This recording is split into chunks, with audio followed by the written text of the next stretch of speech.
नमस्कार बच्चों। आज हम क्रिया के बारे में पढ़ेंगे। क्रिया, उसको इंग्लिश में वर्ब भी बोलते हैं। क्रिया के बिना संसार की परिकल्पना नहीं की जा सकती। सृष्टि के निर्माण के प्रथम पल से लेकर प्रलय के अंतिम क्षण तक यह अखिल ब्रह्मांड क्रियाशील रहता है। क्रिया संसार की गति है, मानव जीवन का सार है। एक क्रियाहीन संसार निश्चेष्ट तथा मृतप्राय संसार ही कहलाएगा।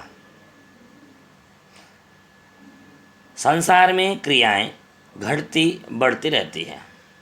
लेटना, सांस लेना, सोचना, आराम करना आदि, चलना फिरना, उठना बैठना, सोना, जगना, खाना पीना, ये सभी क्रियाएं हैं।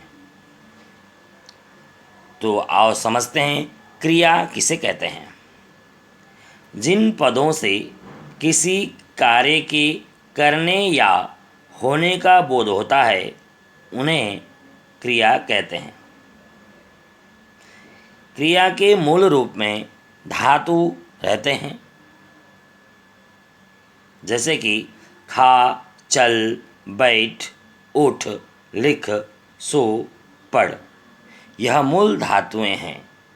इनके बाद प्रत्यय लगने से ही क्रियाएं बन जाती है। जैसे कि हमने ऊपर पढ़ा था खा, उसके बाद ता प्रत्यय लगाते हैं, खाता। बैठ प्लस ना, बैठना। क्रिया के दो भेद हैं। कर्म के आधार पर क्रिया के दो भेद किए जाते हैं। क्रिया के भेद आकर्मक क्रिया, दूसरा है सकर्मक क्रिया। आकर्मक क्रिया अर्थात कर्म रहित क्रिया, ऐसा भी सामान्य रूप से हम जान सकते हैं। जिस क्रिया का होना या करना कर्ता में ही निश्चित रहे, जिसके साथ कर्म न लगे, उसे अकर्मक क्रिया कहते हैं। अर्थात उस क्रिया के साथ कर्म नहीं लगता है। जैसे कि बच्चा रो रहा है, लड़की सो रही है, गधा बैठा है, तितली उड़ रही है। सकर्मक क्रिया, जिन क्रियाओं के साथ कर्म आता है अर्थात कर्म युक्त क्रिया सकर्मक क्रिया कहलाता है।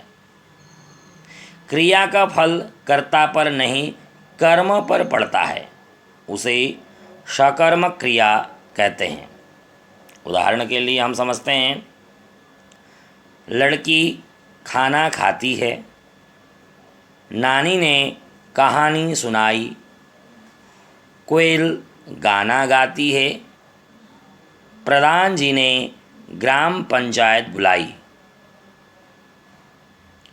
उपर्युक्त वाक्यों में खाती है, गाती है, कहानी सुनाई, बुलाई, ये संपूर्ण सकर्मक क्रियाएं हैं, क्योंकि इनके साथ कर्म जुड़े हुए हैं। दूसरा इसका पहचान है कि हम उसको क्रियापद के साथ क्या, किस अथवा किसको लगाकर प्रश्न कर सकते हैं। यदि तो उत्तर मिलता है तो उससे सकर्मक क्रिया कहते हैं। जैसे कि लड़की खाना खाती है तो क्या खा रही है, गाना गाती है तो कौन सा गाना गा रही है।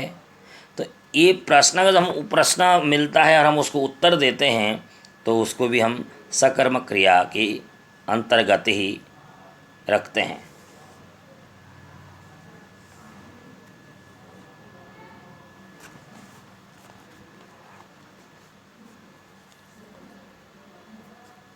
आकर्मक क्रिया होती है, जैसे मोर नाच रहा है, क्या नाच रहा है, किसे नाच रहा है, किसको नाच रहा है। यहाँ पर कोई उत्तर नहीं है, कोई उत्तर नहीं है और दूसरे सेंटेंस में भी कोई उत्तर नहीं है, अतः यह अकर्मक क्रिया है। सकर्मक क्रिया भी दो प्रकार के हैं, एक कर्मक क्रिया और द्विकर्मक क्रिया। आज इतना ही करते हैं बच्चों, फिर हम आगे वाली क्लास में करेंगे। धन्यवाद।